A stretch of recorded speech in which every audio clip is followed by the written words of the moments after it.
Welcome everyone to Tech Talk, Exchange for Media's platform where we meet advertising and technology together. And I'm so excited to have Kunal Nagpal with us today, who is the Chief Business Officer for the InMobi Group and handles InMobi advertising as well as Glance. Thank you so much, Kunal, for taking up the time and spending this time with us. Thank you. It's great to be here.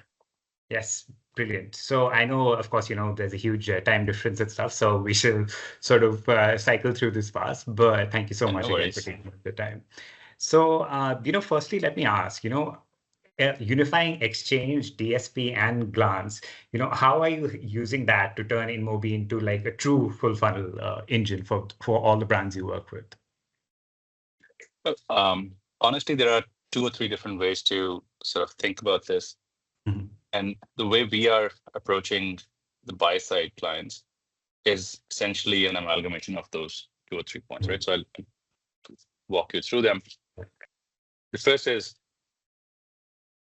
there is enough chaos as is on anybody who sits on the buy side, trying to, find better ROAS, to trying to, make sure that the operational efficiency is within their team, to, always be sort of at the forefront of the experience evolution of the consumer, right?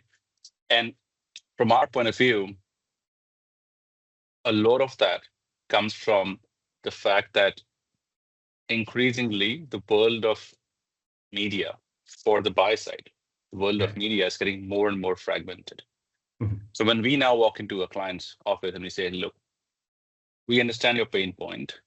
We want to be able to provide you a single consumer engagement platform, right, that we control with some unique and scaled experiences like on the Glance side. Mm-hmm. And we augment them with the scale and the breadth and the depth of a global reach through our DSP as well as SSP. Mm-hmm. It is resonating with them because it helps them reduce chaos, right? So that's sort of point one on that. The second point is Glance is, like I said earlier, right? Glance is a very unique proposition. Mm-hmm. But what makes it especially unique, if I can say that, is the fact that it is on environments that nobody else has been able to provide to the buy side, in a way that it is seamless, intuitive, and consumer first, right? There were enough avatars of lock screen in the last 15 years, and all of them were honestly garbage because they were built to do ads. They were not built for content. They were not built for the consumer in mind. They were built for, can I create more ads for somebody, right? And that's, I think, a terrible waste of marketeers' money.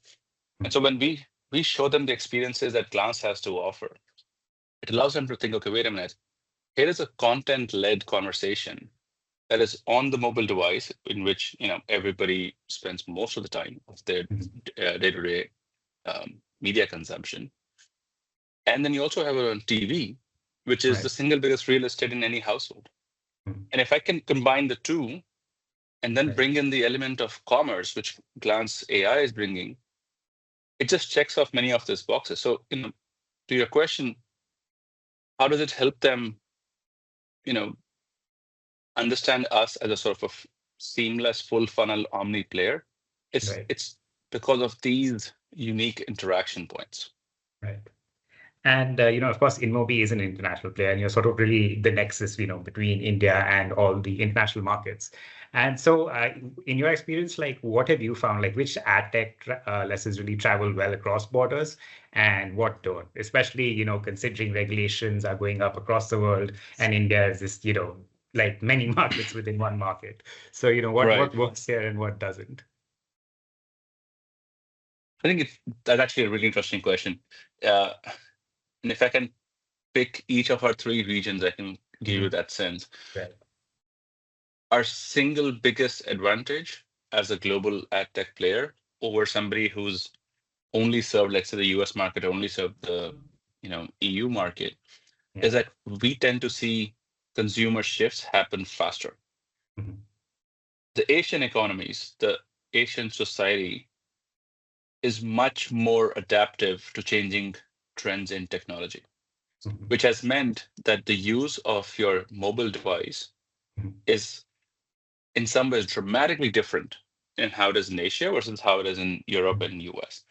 And that allows us to catch that trend and bring it to US. For example, our Glance AI on Commerce offering, right? Commerce offering for Glance AI came from our realization of how consumers were engaging with their mobile device across Japan, Korea, China, India, Southeast Asia. And that clarity, that conviction is hard to build if you're not sitting in Asia and understanding the Asian consumer. Right? So that was a great lesson from Asia to Europe and US. Right. On the flip side, Europeans were the first ones to talk about privacy in a way that it became a global conversation, right? And GDPR did a lot of damage, quote unquote damage, to many a business model. But it brought home the point that in the end, let's not forget, it's the consumer that we want to respect. We want to make sure that we're not violating their fundamental right to privacy. And that gave us lessons that carried really well when we were talking to the American regulators, because they also see GDPR as a benchmark of regulation, right? Now, take the case of US. In no other society do you have this dramatic competition to get anybody's fair share of the eyeballs of the consumer. And what that has meant it means many, many things, but one of the things that is relevant for us is it has meant an extreme focus on the UX, right? On how a consumer will consume any media is just thought so deeply between behavioral science and creativity and the specs of the phone to make it pop is something that we now take to the rest of the world.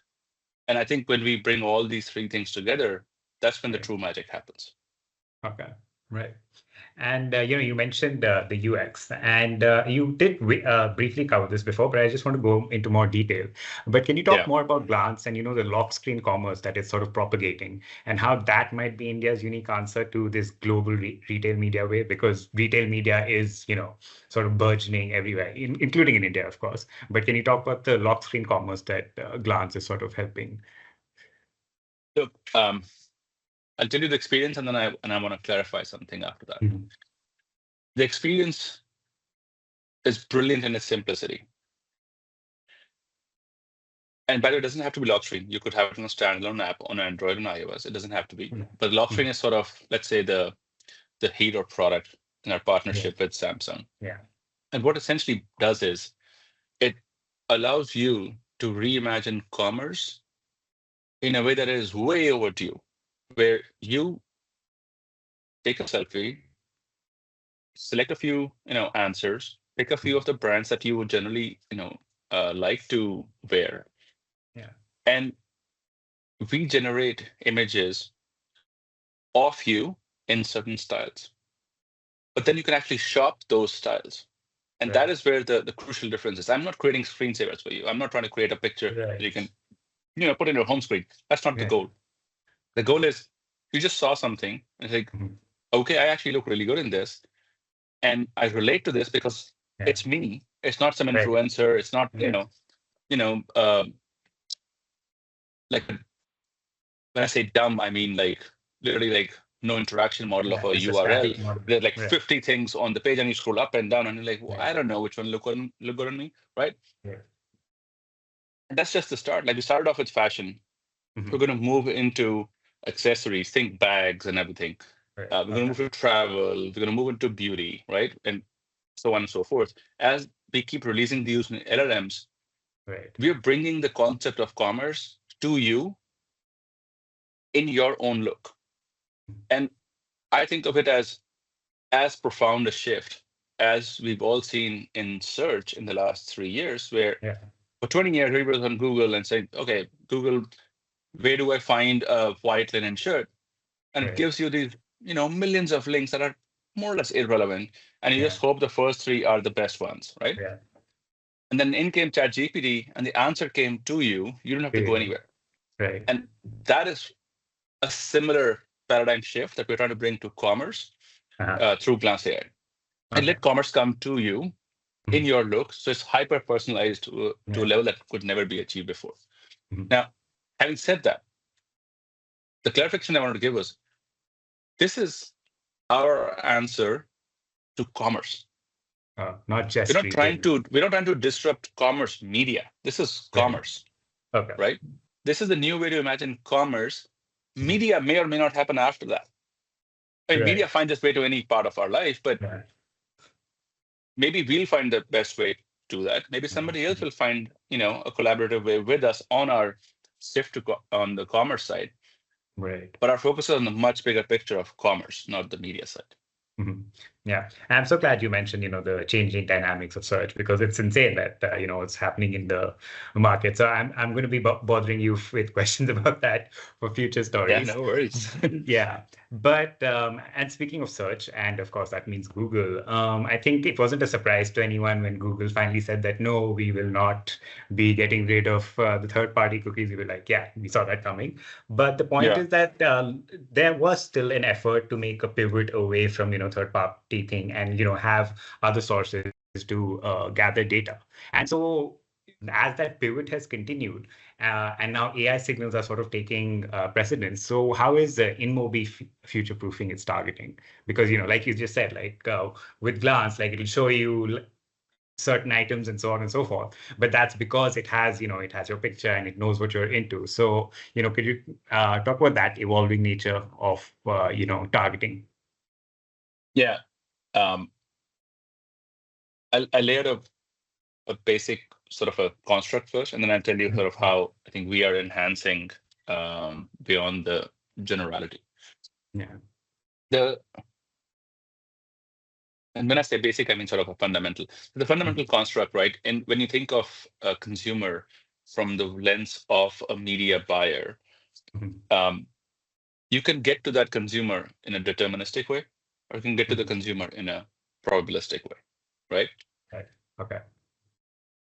The the highest form of deterministic um, understanding of a consumer is if you have that consumer tagged on a undeniable identity Mhm. unit, right? So let's Right. say an email or a phone number.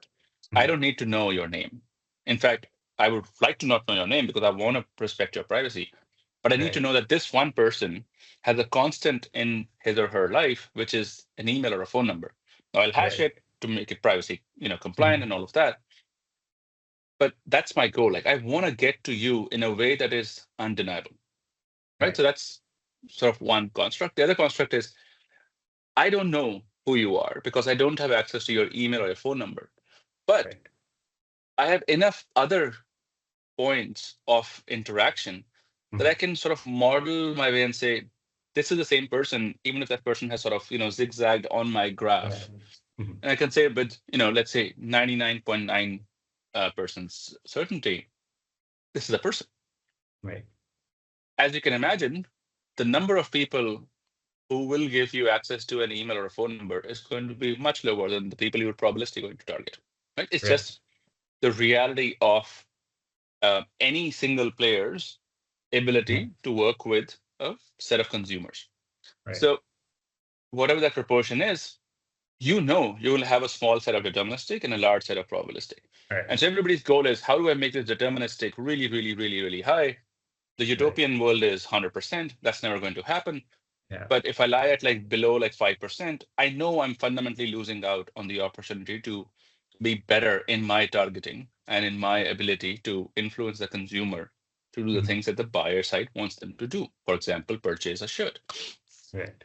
Now, that's that fundamental construct remains the same for anybody. And it was the same for in-movie advertising side, right?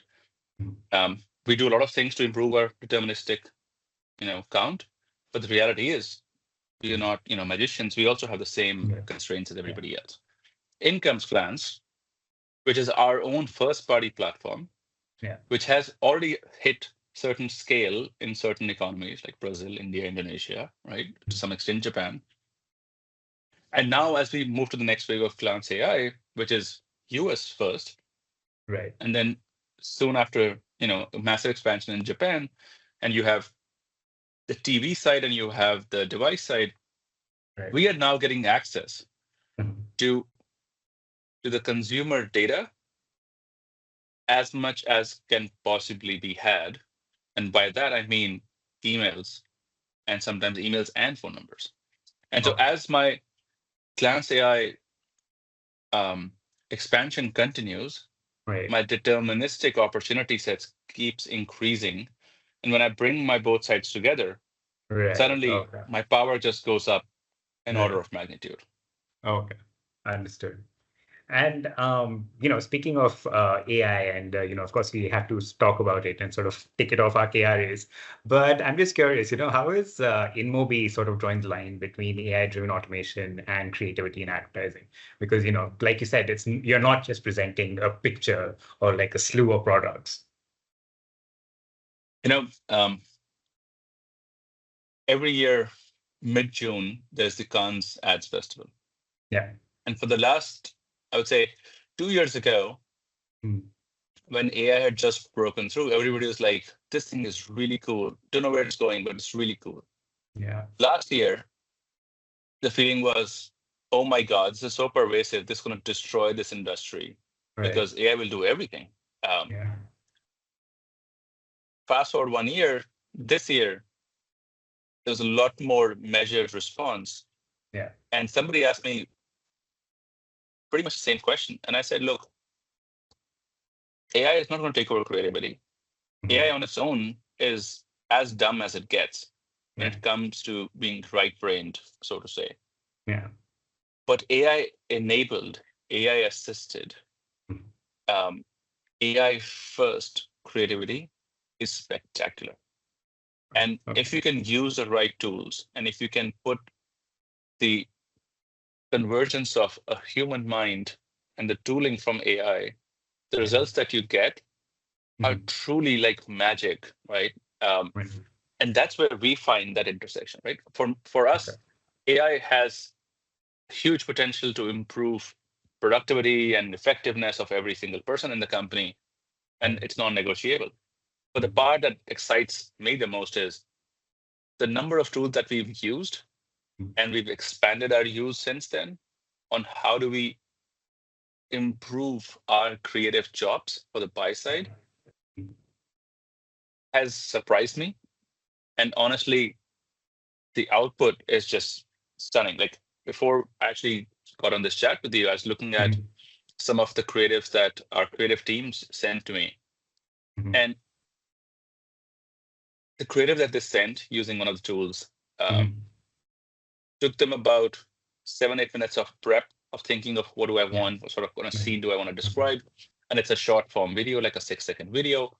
Mhm. And after that, it took them 3 minutes to get the first output from that tool, Right. and another maybe 5-7 minutes of refining. And Oof. about Yeah. 20 minutes later, they had a set. Yeah. 5 minutes later, they had a set two. 5 minutes later, they had a set three. In roughly Right. half an hour, because they've been using it a while, so they're actually really good at it now. But in half an Yeah. hour, they had three different versions of it, which is exactly the Right. three versions they wanted. Mhm. And and the head of that unit, he wrote below, he's like, this me 1 year ago would have taken a month and a half. Wow. So it's And then he that. admitted, there is no way I would have matched this clarity, this 4K level of video. I just couldn't have, Right. Mhm. right? Wow. Because the world Yeah. before was, let me stitch together images and make a video, Makes up. Yeah. Mhm. or let me go into a very expensive video production, And right? And create then come back something. into this. Yeah. Mhm. And now here's like 30 minutes later, I have three versions that I Yeah. know will blow somebody's mind, right? And I think Right. that's where it's truly powerful. Right. I'm going to ask you these questions again in 2026 articles, and then 100%. I'll wait to see how the answer evolves.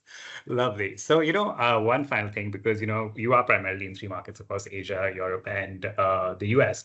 And, but could you tell me about, what it took to build this sort of global ad tech powerhouse, out of, because we can say the seed was sort of laid in India.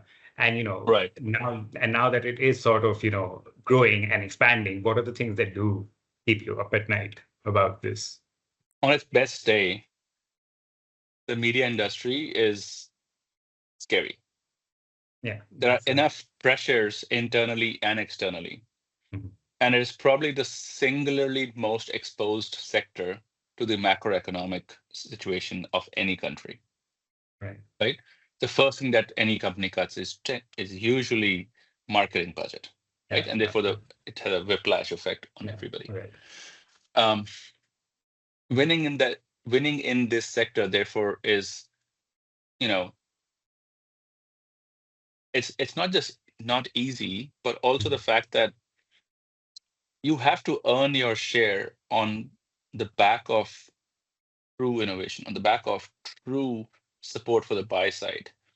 Fly-by-night operators existed, and in the last, I've been in this industry almost 10 years now, and I have seen a mass extinction, event of all of Right. these smaller players who had nothing to offer, and they were just doing an arbitrage, right?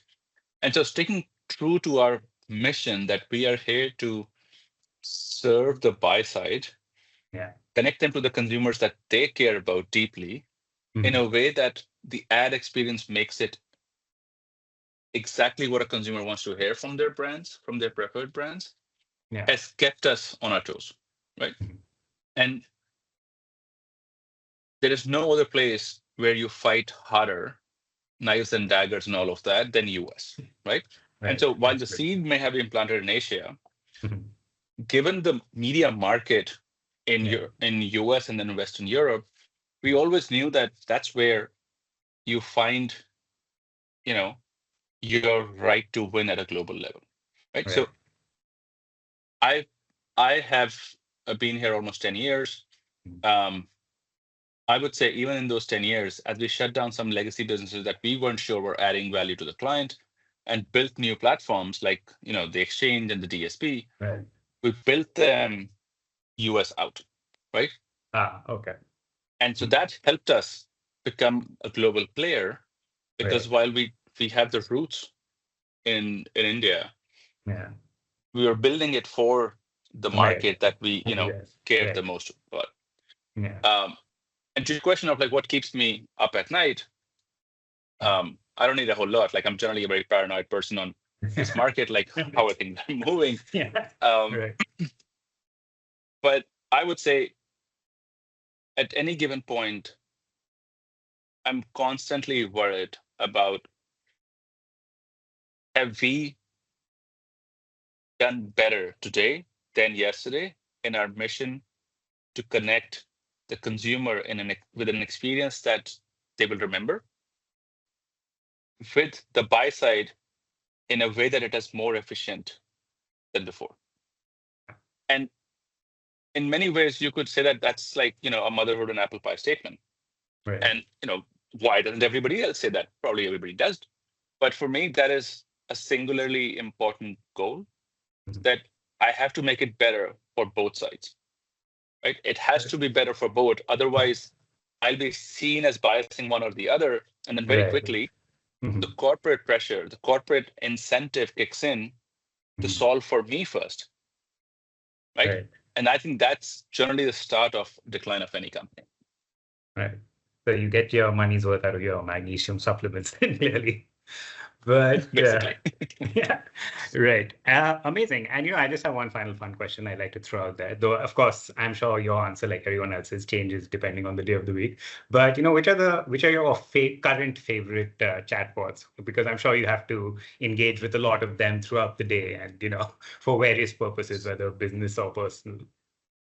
Yeah, I mean, honestly, at any given point, I have 7 to 10 AI tools on my laptop. Right. My laptop groans under that weight of computing. Yeah. But as much as I love the nerd side of, Anthropic's Claude Yeah. LLM, and I Mhm. absolutely love how clean it is on the technical Yeah. side. As much as I love ChatGPT in its sort of constant pushing the barrier of how good Yeah. a research could be, Mhm. I honestly think I like Gemini Pro really, Yeah. really Mhm. surprisingly like a lot Yeah. because I think the power, and this is where Google's power continues to be underestimated. It's not just in the LLM. Right. It's that LLM integrated into my Google world, which I've lived with for the past 20 years. So it knows you. And that is just an unbeatable advantage for Google. And that makes my experience as a consumer just phenomenal, because I now have it connected to my Google Drive, where my personal life sits, to my Google Mail, where obviously the Gmail is where I live most of my personal doings, and to my calendar, to my travel, to my Google Maps. And that integration just makes it so much cleaner for me to get through the day. All right, perfect. Thank you so much for taking out this time, and this is a fantastic interaction, and I look forward to bugging you, of course, after this as well. Thank you so much, Kunal. Thank you. All right, thank you.